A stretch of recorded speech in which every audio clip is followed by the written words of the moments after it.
प्लियोट्रॉफी तो हमने देख लिया था। प्लियोट्रॉफी का मतलब क्या था कि जीन तो है एक और उसके द्वारा कंट्रोल किए गए कैरेक्टरिस्टिक्स है एक से ज्यादा, इसी को हम कहते हैं pleiotropy. That means it is not Mendelian genetics. Mendelian genetics के अकॉर्डिंग तो क्या था, one character will determine by one pair of factor, पूरी बात इसी पे टिकी हुई थी। पॉलीजेनिक इनहेरिटेंस जो हमने देखा ना, it was not the Mendelian genetics, ये पोस्ट मेंडेलियन जेनेटिक्स है ना। फिर हमने प्लियोट्रॉफी पढ़ लिया। प्लियोट्रॉफी भी क्या है, पोस्ट मेंडेलियन जेनेटिक्स है। ये भी जेनेटिक्स को कहाँ फॉलो करती है, मतलब जेनेटिक्स को तो फॉलो करती है, माफ करिएगा, लेकिन मेंडल का जो कंक्लूजन था that one character will determine by one pair of factor, ऐसा नहीं था। क्यों हो पाया था यहाँ पर, एक जीन के द्वारा कंट्रोल कई सारे कैरेक्टरिस्टिक्स, मतलब प्लियोट्रॉफी होती क्या है, एग्जाम्पल क्या था इसका, फिनाइल कीटोन्यूरिया, एनसीईआरटी का एग्जाम्पल। फिनाइल कीटोन्यूरिया में होता क्या है, ट्राई टू रिकॉल। एक जीन होता है, वो जीन क्या करता है, कोई आरएनए बनवाता है, वो आरएनए क्या करता है, कोई प्रोटीन बनाता है, वो प्रोटीन कोई एंजाइम है, वो एंजाइम क्या करता है, फिनाइल एलेनिन को टायरोसिन में कन्वर्ट करता है, यही था, फिनाइल एलेनिन को टायरोसिन में कन्वर्ट करता है। उस एंजाइम का नाम क्या था, मैंने शायद उसका नाम नहीं लिखा ना, नहीं लिखा था, लिखा है, नहीं लिखा। उस एंजाइम का नाम है फिनाइल एलेनिन हाइड्रोक्सिलेज, लिख दूं क्या, फिनाइल एलेनिन, यहाँ पे लिखा है ना हमने, ये एंजाइम, वो एंजाइम कौन सा है, इस एंजाइम की बात कर रहे हैं। इस एंजाइम का नाम है फिनाइल एलेनिन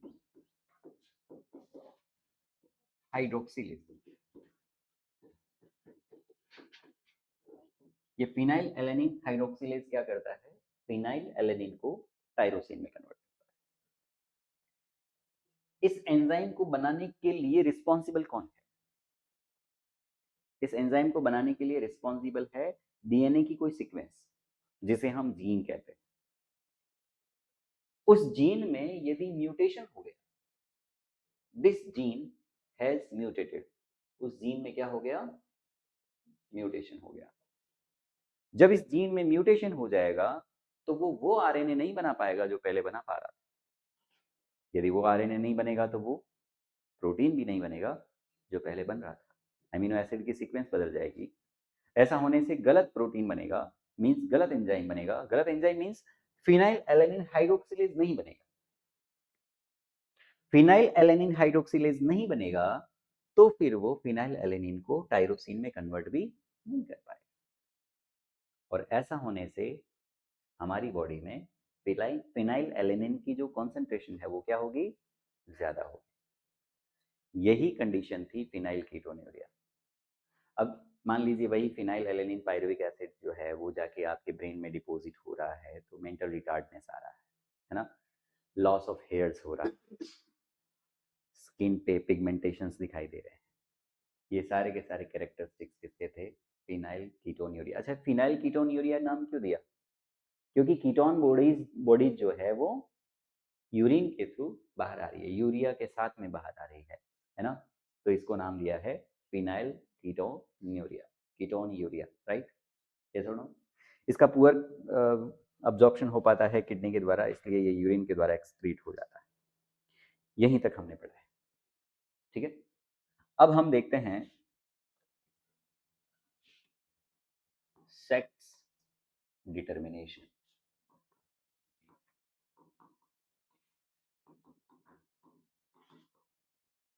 सेक्स डिटर्मिनेशन का मतलब क्या है,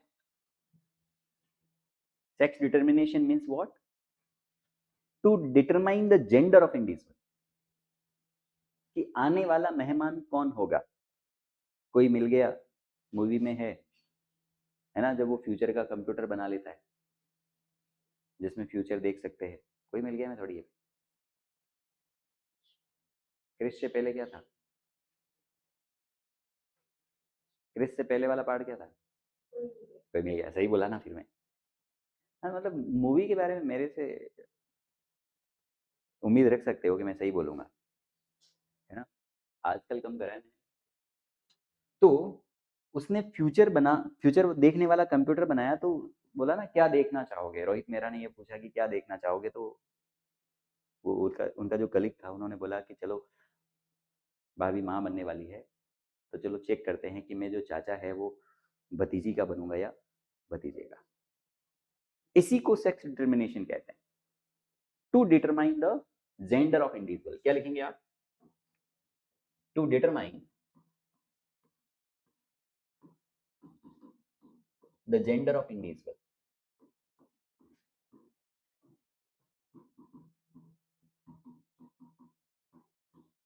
इसी को कहा जाता है सेक्स डिटर्मिनेशन।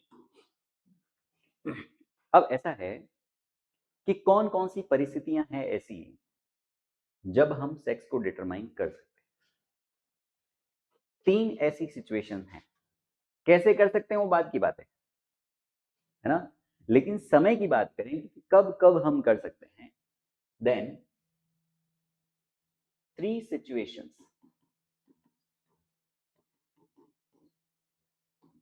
Are there.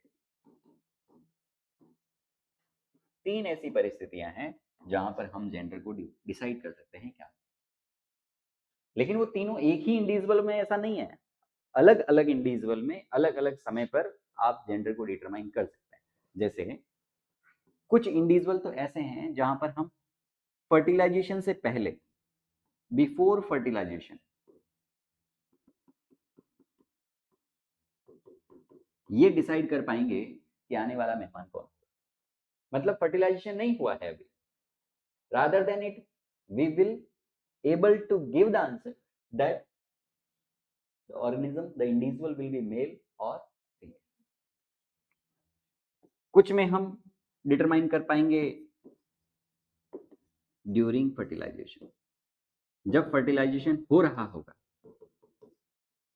तब हम पता कर पाएंगे। और कुछ ऐसा है, कुछ ऐसे इंडिविजुअल भी हैं जहां हम फर्टिलाइजेशन के बाद पता कर पाएंगे कि इंडिविजुअल कौन होगा। हाँ,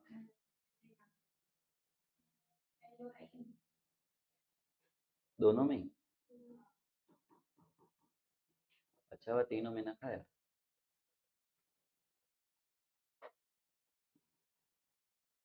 फर्टिलाइजेशन सही है। कुछ में तो हम पता कर पाते हैं कब, फर्टिलाइजेशन से पहले, कुछ में फर्टिलाइजेशन के दौरान, और कुछ में फर्टिलाइजेशन के बाद। और कहानी यहाँ खत्म नहीं होगी। कुछ इंडिविजुअल तो ऐसे भी हैं जहां पर हमें इन्वायरमेंटल फैक्टर को बताना पड़ेगा, that what are the environmental factor, then the environmental factor will decide the gender of individual, कि पर्यावरणीय परिस्थितियां कैसी है। क्या टेम्परेचर डिटरमाइन कर सकता है जेंडर को? कर सकता है। तो कहीं ना कहीं ये बातें जो हमारे पूर्वजों के द्वारा बोली जा रही है, कुछ बातें ऐसी कि ये चीज खाने से लड़का होता है, ये चीज खाने से लड़की होती है, हैं? काली गाय ने, काली भैंस, भैंस तो काली होती है, काली गाय को ये रोटी देते हैं तो, पैडमैन मूवी में है कि टॉयलेट में है तो सही एक डायलॉग ऐसा। ये कहीं ना कहीं हो सकता है सही हो, लेकिन अभी हमारी जानकारी का अभाव है, इसलिए हम ये आंसर करने के लिए एबल नहीं है। हमेशा एक ही बात तो कहता हूं मैं, जब तक किसी चीज पे कवर लगा हुआ है, वो ढकी हुई है, तब तक हम कुछ कहते नहीं हैं। लेकिन जैसे ही कवर हटता है, then we use to say that we have discovered. Yes और नो? कि हमने इसका कवर हटा दिया। फिर हम वो पहले जो मिथ्स हुआ करते थे उनको हम साइंटिफिक अप्रोच के बेसिस पे बात करते हैं। यस और नो? ओके, आप जानते हो क्या किसी ऐसे इंडिविजुअल को जहां पर फर्टिलाइजेशन से पहले ये डिटरमाइन करा जा सकता है कि जेंडर क्या होगा? बी। कौन सी वाली बी? बोलो बोलो।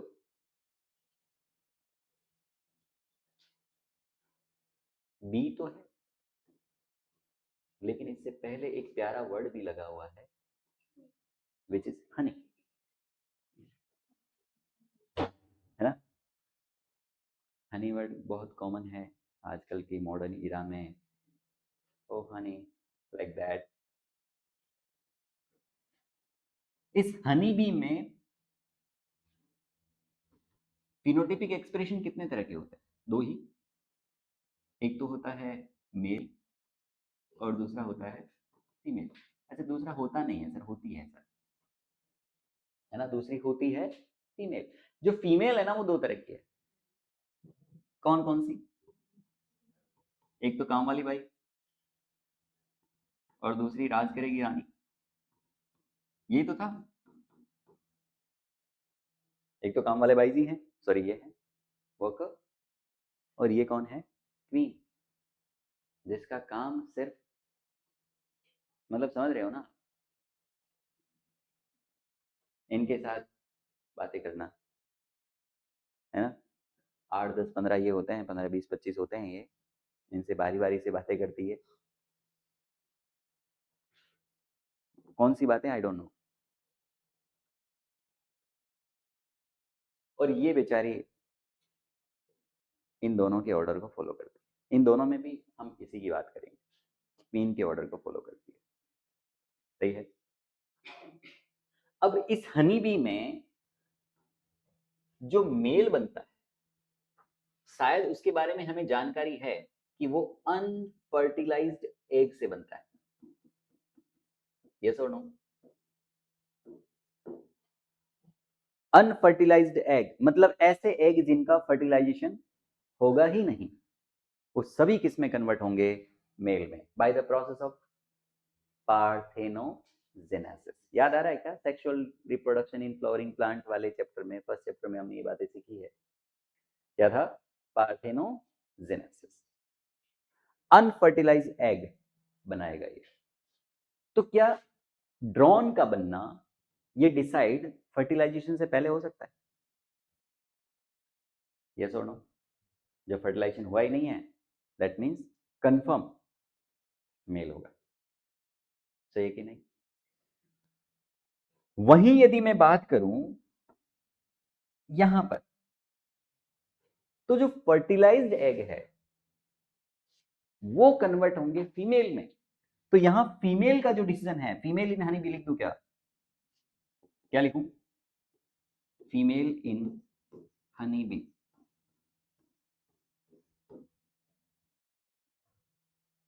वो फर्टिलाइजेशन के बाद ही डिसाइड होगी। यस और नो? अब आप में से कुछ हो सकते हैं जो ये भी पूछे कि सर फीमेल भी तो दो तरह की है सर, है ना? एक तो वर्कर है और दूसरी क्वीन है। तो वर्कर कब बनती है और क्वीन कब बनती है? हाँ, क्या कोई भी वर्कर क्वीन में कन्वर्ट हो सकती है? आंसर है यस। कोई भी वर्कर के पास ये काबिलियत है कि वो क्वीन में कन्वर्ट हो सकती है, बशर्त है कि उसने रॉयल जेली फीड किया। जिसने नॉर्मल फीड किया है वो तो कन्वर्ट होगी किसमें? वर्कर में। और जिसने रॉयल जेली फीड किया है, रॉयल जेली मीन्स क्या है?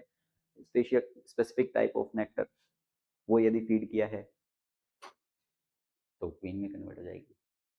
बात समझ रहे हैं? अरे हमारी कम्युनिटी में आप देखते हो ऐसे मेल बफलो भी है, मेल गोट भी है, बकरे सारे बकरे मेटिंग के लिए काम में नहीं लिए जाते, कुछ स्पेसिफिक ही होते हैं, बाकी सबको तो पहले ही सीधा कर देते हैं। सीधा कर देते हैं इसका मतलब क्या है, उनके टेस्टिस निकाल देते हैं, है ना, शाना कर दिया गया ऐसे बोलते हैं, उनके टेस्टिस निकाल दिए जाते। वाई मीन्स हर गांव में सर्जन मिल जाएगा आपको, अनपढ़ surgeon. Do you mean that? Surgery कर देते हैं वो, स्क्रोटम को काटेंगे, उसमें से टेस्टिस निकालेंगे, काट के निकाल दिया। इसको शाना करना क्यों कहा? मेटिंग क्यों नहीं करवानी है उससे? ये भी कारण हो सकता है, लेकिन पहले वजह ये नहीं थी। कौन नहीं चाहता कि पॉपुलेशन ना बढ़े, जब धन ही यही था। अरे बोलो ना, पहले रुपया ये धन नहीं था, पशुधन को ही धन माना जाता था। तो हायर ब्रीडिंग तो चाहते ही थे पहले कि नंबर ऑफ इंडिविजुअल बढ़े बढ़े बढ़े, लेकिन किसी अच्छे कैरेक्टरिस्टिक्स की ब्रीडिंग ही आगे बढ़े, सिलेक्टिव ब्रीडिंग करवाई जाती थी। इसलिए जो वीकर है, जो वीक बकरा है, वो कहीं मेटिंग ना कर ले, ध्यान थोड़ी रखेंगे। वहां तो मौका देख के चौका कोई भी मार सकता है, रैंडम मेटिंग होने वाली है ना। या फिर बकरी ये बोल रही है कमजोर है, मैं इसे शादी नहीं करेगी, ऐसा भी नहीं हो सकता। बात समझ रहे हैं? तो मेटिंग हो गई, फर्टिलाइजेशन हो सकता है, फर्टिलाइजेशन से बेबी प्रोड्यूस हो सकता है, ऐसा जीनोटाइपिक एक्सप्रेशन, ऐसा जीनोटाइप बाहर आ सकता है जो सच में वीक था। इसलिए सिलेक्टिव प्रोसीजर करवाया जाता था। तो ऐसे इंडिविजुअल जो वीकर हैं उनके टेस्टिस हटा दिए जाते थे। टेस्टिस हटा दिया तो ऐसे में वो स्पर्म प्रोड्यूस नहीं करेगा। अच्छा, उनका अग्रेशन भी कम हो जाता था। टेस्टिस हटाने से अग्रेशन कम क्यों हो जाता है, इसीलिए तो इसको शाणा करना कहते हैं। टेस्टिस जो टेस्टोस्टेरोन सिक्रिएट करवाता है, हार्मोन सिक्रिएट करवाता है, वो हार्मोन अब नहीं आएगा, तो अग्रेशन भी नहीं आएगा। हम में जो हमारी जो भी नेचर है, चाहे अग्रेशन की है, चाहे इमोशंस की है, these are just because of our hormones. Male में टेस्टोस्टेरोन लेवल हाई होता है, इसलिए उनको अग्रेशन ज़्यादा होता है, गुस्सा ज़्यादा आता है। यहाँ पे ईस्ट्रोजन लेवल हाई होता है, इस वजह से इमोशंस ज़्यादा होते हैं। आजकल पता नहीं चेंज हो रहा है, राइट? नहीं लग रहा? मेल बेचारे को गुस्सा कम आता है, या तो वो गुस्सा पी जाता होगा। नहीं, फीमेल को हमेशा देख लो ऐसे नकचड़ी, मतलब गुस्से में ही रहती है, माफ करिएगा, लेकिन सच है कि नहीं? वाई? इमोशंस दिन ब दिन कम होते जा रहे हैं, और इनकी वजह बहुत सारे फैक्टर्स हैं बेटा। इन्वायरमेंटल फैक्टर भी है ना, हम जहाँ रह रहे हैं वो फैक्टर भी है, हम जिस माहौल में रह रहे हैं वो फैक्टर भी है, हम जो खा रहे हैं वो फैक्टर भी है। हार्मोनल इम्बैलेंसनेस हमारे खाने पे भी डिपेंड करता है, that what we have eaten, हमने क्या खाया। एक न्यूट्रिटिव डाइट्स ले रहे हैं तो आपका नेचर अलग होगा। मेरे को गुस्सा बुधवार के दिन ज़्यादा आता है ना, भूखे आदमी को गुस्सा ही आएगा। तो आपने जो न्यूट्रिशन लिया है उस पर भी डिपेंड करेगा आपका नेचर कैसा है। yes or no? ओके, तो फीमेल हनी बी जो बनेगी वो पता कब चलेगा? After fertilization. लेकिन कुछ इंडिविजुअल ऐसे हैं जहां पर ड्यूरिंग फर्टिलाइजेशन भी पता चल जाएगा इंडिविजुअल क्या होगा। कौन? जैसे कि हम ह्यूमन। ड्यूरिंग फर्टिलाइजेशन पता किया गया कि 22 ऑटोसोम प्लस एक्स के साथ में 22 ऑटोसोम प्लस एक्स ही मिल गया। ये ज्यादा लंबा हो रहा है क्या? अभी छोड़ देते हैं इसको, है ना। अभी हम कह देते हैं कि भाई एक्स एक्स मिल जाए, एक्स के साथ में एक्स मिल जाए तब तो हो जाएगा नहीं, हो जाएगी फीमेल। और वहीं एक्स के साथ वाई मिले तो बनेगा मेल।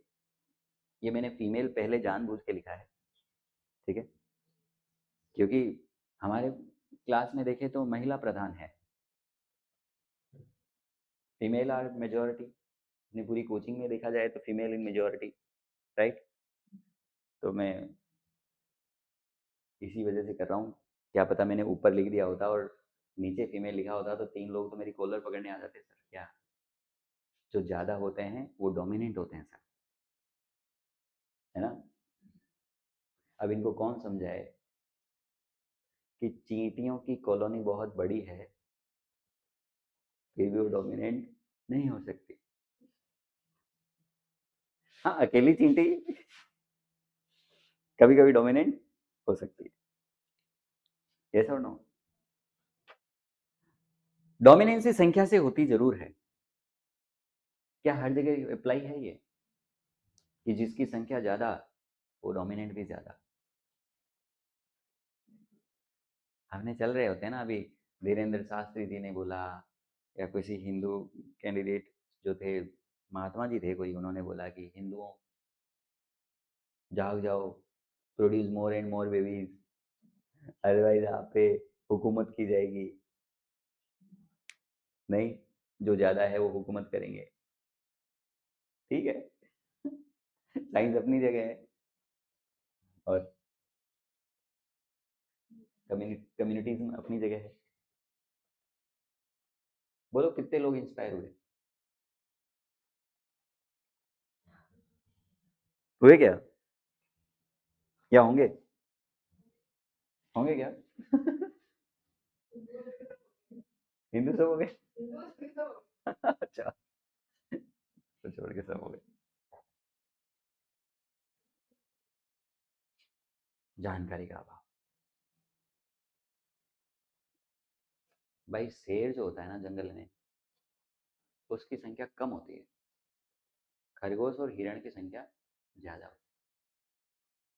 की स्टोन स्पीसीज टाइगर लायन ही है, भले वो संख्या में कम। That means quality is must not quantity. अपनी कोचिंग किस में बिलीव रखती है? क्वांटिटी में। हम कितने कम बच्चों में सरवाइव कर रहे हैं, rather than it we are giving our best कि हर बच्चे का इंडिविजुअल फायदा होना चाहिए। क्या है? क्वालिटी। नहीं क्या चाहते तो क्वांटिटी बिलीव रखते ना, तो अभी जो फीस है उसकी आधी से आधी कर दो, नंबर ऑफ इंडिविजुअल बढ़ जाएंगे, शायद ये पूरी कोचिंग भी कम पड़े, है ना। पास वाले स्कूल में हमें कुछ रेंट पे रूम लेने पड़े, क्लासरूम्स यहाँ भी पढ़ाना पड़े, ये सुनो, फिर हमें टीम्स भी बढ़ानी पड़े। अच्छा, ठीक है।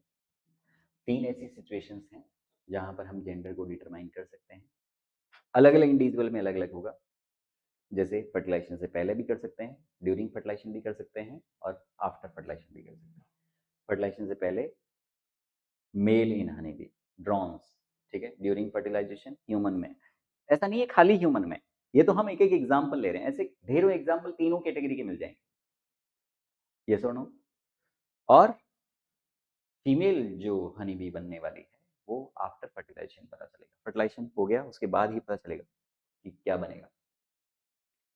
क्या इन्वायरमेंटल फैक्टर डिसाइड करते हैं, है ना। इन्वायरमेंटल फैक्टर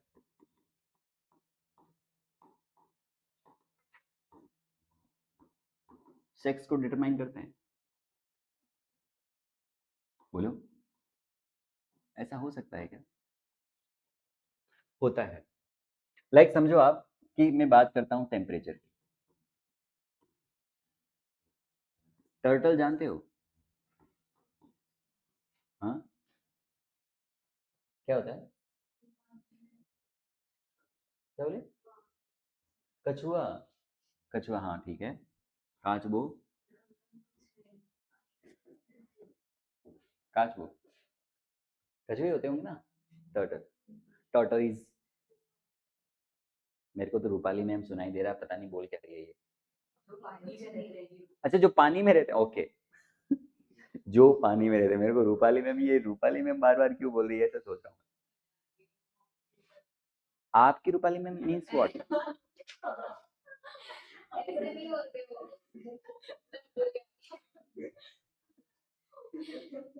मुझे एक रैंडम नाम सुनाई दिया है Rupali ma'am, even I don't know the Rupali ma'am, Rupali ma'am लेकिन बोल रही है आपकी रूपाली मैम। मेरी बेटा एक ही है। I am not in school. रहने देना, फालतू कहीं ना कहीं कनेक्ट कर देगी। सोचो ये आवाज किसी को सुनाई दी हो, बड़ा मेजर इशू नहीं हो जाएगा? हाँ, रमेश सर की रूपाली में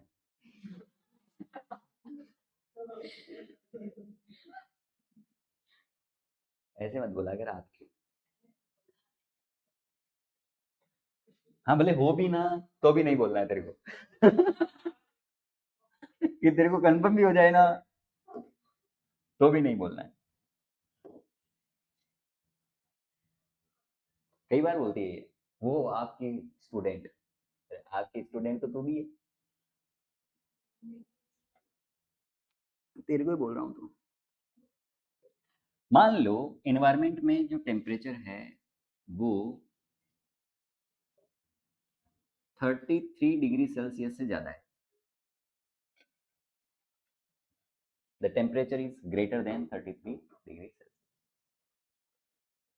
ऐसी सिचुएशन में जो टर्टल के एग होंगे वो कन्वर्ट होते हैं, मतलब जाइगोट जो होंगे वो कन्वर्ट होंगे किसमें? फीमेल। ठीक है। वहीं यदि टेम्परेचर 33 डिग्री सेल्सियस से कम हो तब वो तब्दील होते हैं मेल। समझ गए क्या? तो क्या टेम्परेचर डिसाइड कर रहा है? अब सवाल आता है कि सर मान लो टेम्परेचर 33 डिग्री सेल्सियस हो तो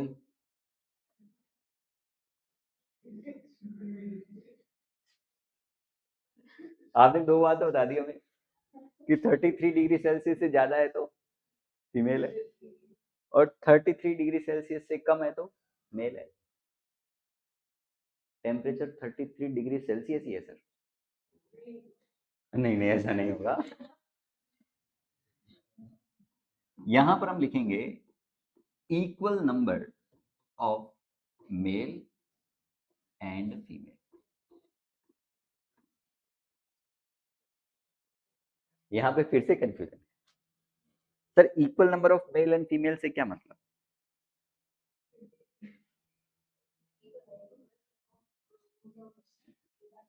मान लो जैसे 16 जाइगोट है 16 जाइगोट है, देन 8 तो किस में कन्वर्ट होंगे? मेल में, और 8 किस में कन्वर्ट होंगे? female। अब वर्षा बोल रही है, देखा, पड़ोसन को बोल रही है 15 हो गए तो 15 ही बोला ना? 17, ओके 17 हो गए तो सर, सर 8.5 होने चाहिए फिर तो। ये हमने क्या कहा, बायोलॉजी में कभी एग्जैक्ट डेटा नहीं होते, कभी नहीं होते। There will be always probability, हमेशा क्या होती है? संभावना। कभी कंक्लूजन नहीं निकालोगे आप, फैक्ट नहीं आएगा, सिर्फ प्रोबेबिलिटी आएगी। आपने जो 9:3:3:1 पढ़ा, क्या था ये? फैक्ट था क्या? इट वाज प्रोबेबिलिटी, है ना? Homozygous dominant, sorry, dominant characteristics के आने की प्रोबेबिलिटी ये है, पेरेंटल कॉम्बिनेशन के साथ में न्यू कॉम्बिनेशन की ये है, अगेन न्यू कॉम्बिनेशन की ये है, फिर रिसेसिव वाले की ये है। वहां हम सिर्फ प्रोबेबिलिटी की बात करते हैं। इंटायर बायोलॉजी जो है ना वो टिकी हुई ही प्रोबेबिलिटी पे। जैसे फिजिक्स में फैक्ट आ जाता है ऐसा ही होगा, कंफर्म है। केमिस्ट्री में फैक्ट आ जाता है the chemical reaction will occurs like that, ऐसा ही होगा। बायोलॉजी में ऐसा नहीं। हम भी क्या कहते हैं, आने वाला बच्चा मेल होगा ना, there will be probability to become male and the probability is 50%। यही तो कहते हैं कि 50% पॉसिबिलिटी है कि मेल बनेगा, 50% पॉसिबिलिटी है कि फीमेल बनेगा। तो फिर सर इंटरसेक्स कैसे आ जाता है? इसीलिए तो बोला ना प्रोबेबिलिटी है, अदरवाइज कंफर्म हो जाता ना। फैक्ट होता तो क्या होता कि पिछली बार यदि लड़का हुआ है तो अगली बार लड़की ही होगी, ये फैक्ट था। यदि किसी कपल के 4 बच्चे हैं तो 2 लड़के ही होंगे और 2 लड़कियां ही होगी, इसे हम फैक्ट कहते हैं। यदि ये फैक्ट ही है, हर बार फैक्ट होता है, तो क्यों फिर लड़के की चाहत में लड़कियां 9 हो जाती है? अब के नहीं तो अब के, भगवान को मंजूर होगा तो देखेंगे, नहीं तो भगवान का प्रसाद है, अल्लाह ताला देगा, अल्लाह ताला देगा नहीं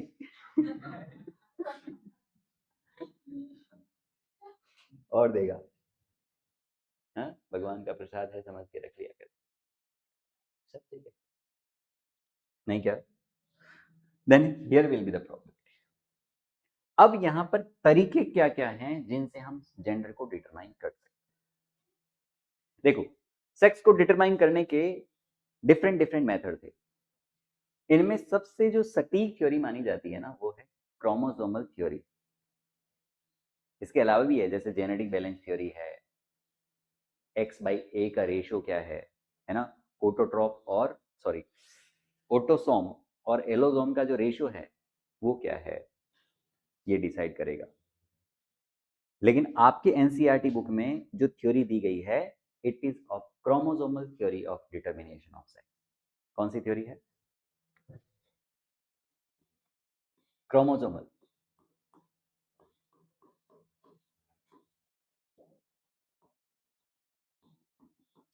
थ्योरी फॉर सेक्स डिटर्मिनेशन।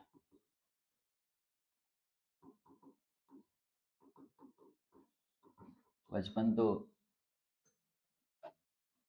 सिर्फ ये वर्ड सुनते ही अच्छा लगता था, है ना, सोए हुए अरमां जाग जाते थे। आजकल हमें बहुत कॉमन लगता है। नहीं, बोला इंडियन एजुकेशन सिस्टम में सेक्स एजुकेशन को शामिल किया जाना चाहिए। जोली एलएलबी जो मूवी है उसका मेन मुद्दा ही यही है। जोली एलएलबी नाम की जो मूवी है ना अक्षय कुमार की, उसका मेन मुद्दा ये है कि स्कूल्स में, कॉलेजेस में, सिलेबस के अंदर सेक्स एजुकेशन को शामिल किया जाना चाहिए। ये एक ऐसा कंसर्न है जहां पर खुल के बात नहीं होती, खुल के डिस्कशन नहीं होता, गलत भ्रांतियों पे लोग काम करते हैं, अनअवेयरनेस की वजह से, अज्ञानता की वजह से कई सारे मिथ्स जो है वो फॉलो किए जाते हैं। ऐसा नहीं होना चाहिए। अक्षय कुमार सर ने जो मूवी बनाई उसका मेन मकसद ये था। आजकल जो मूवीज वो बनाने लगे हैं ना, उनमें सिर्फ यही है कि कोई मैसेज जाना चाहिए, है ना, सही मैसेज जाना चाहिए। जैसे पैडमैन उन्होंने बनाई है ना, टॉयलेट एक प्रेम कथा उन्होंने बनाई है, जो कि रियल स्टोरी है, रियल स्टोरी बेस्ड मूवी है। ऐसे ही अभी ये जूली एलएलबी की जो हमने बात करी है, वो भी इनकी मूवी है। यहाँ पे भी कोई मैसेज ही दिया जाना है, वास्तविकता है कि आपको सेक्स एजुकेशन दिया जाए। हालांकि अच्छे खासे पढ़े लिखे लोग, जिसमें यामी गौतम का नाम भी आ रहा है उस मूवी में, उन्होंने as as an actor, actress sorry माफ करिएगा, एक्ट्रेस, उन्होंने भी बड़ी अच्छी एक्टिंग करी। और ये वास्तविकता ही तो है समाज की, जब उन्होंने जिस तरह से चीज़ों को परोसा, वही समाज करता भी है कि इन चीज़ों के तो खिलाफ है हम। आज मान लो किसी कोचिंग में, किसी स्कूल में ये चीज़ें पढ़ाई जाने लगे तो 4 पेरेंट्स आ जाएंगे, ते मांगा सौरान पढ़ाओ भाइयों,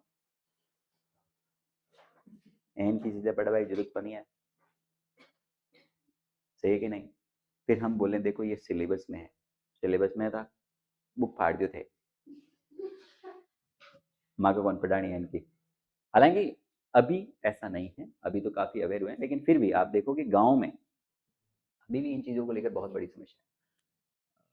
मैंने एक वेब सीरीज ही देखी थी, शायद गायनेको थी, उसमें कोई फीमेल गायनेको, जिसके पास में कोई पेशेंट ही नहीं आते थे, उसका ओपीडी बहुत कम था।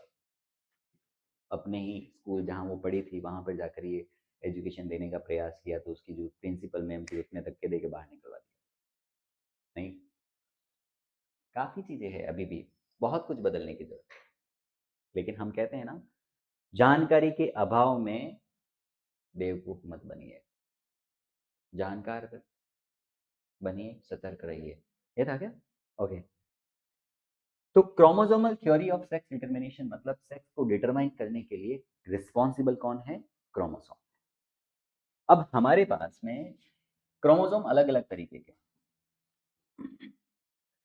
क्या हर एक इंडिविजुअल, हर एक एनिमल्स में जहां हम सेक्स को डिटरमाइन करते हैं वहां पर एक्स एक्स और एक्स वाई है क्या? जहां हम कहते हैं ना एक्स मिल गया एक्स के साथ, तो अरे वो एक्स, ये वाला एक्स दे, नहीं तो एक्स मिल गया एक्स के साथ, तो it is not like that. हम किसकी बात कर रहे हैं? ये कोई एक्स क्रोमोसोम एक्स के साथ मिल गया तो फीमेल बना, एक्स क्रोमोसोम वाई के साथ मिल गया तो मेल बना। तो क्या सब जगह एक्स एक्स एक्स वाई है? नहीं, यहां पर अलग अलग क्रोमोसोम्स हैं। जैसे हम कहते हैं X X X Y type, Z Z Z W type, और X X X naught type. तरीके अलग अलग होंगे, जगह अलग अलग होगी, उन्हीं के अकॉर्डिंग हम एग्जाम्पल भी देते जाएंगे। सही है क्या? एनसीईआरटी में chromosomal theory of sex determination इसी को लेकर। कुछ जगह ऐसी है जहां पर हम x बाई ए का रेशियो क्या है वो डिसाइड करेगा कि जेंडर क्या होगा। ठीक है, ये पहले हुआ करते थे जीन बैलेंस थ्योरी।